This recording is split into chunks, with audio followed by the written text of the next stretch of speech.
Hello friends, welcome to Jana's Craft Tamil channel. இந்த வீடியோவில் என்ன பார்க்க போகிறோம் அப்படின்னா ஹோம்மேட் ஸ்லைம் எப்படி ரெடி பண்ணுறதுன்னு சொல்லி தான் பார்க்க போகிறோம். அதுக்கு நான் வந்துட்டு கொஞ்சமாக ஃபன் கம் எடுத்திருக்கேன்.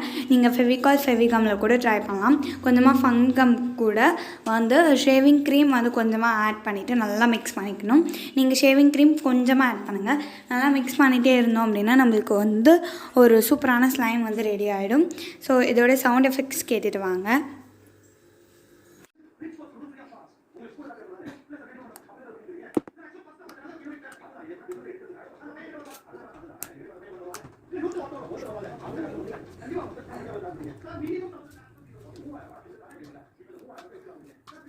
ஓகே ஃப்ரெண்ட்ஸ், இதோட வீடியோ உங்களுக்கு டீட்டெயிலாக வேணும், எவ்வளோ நாள் வச்சுக்கலாம், இது எந்த மாதிரி இருக்கும் அப்படின்னு வேணும் அப்படின்னா நம்ம சேனலில் போஸ்ட் பண்ணியிருக்கோம், போய் செக் பண்ணி பாருங்கள். நான் லிங்க் டிஸ்கிரிப்ஷனில் கொடுக்குறேன். தேங்க்யூ.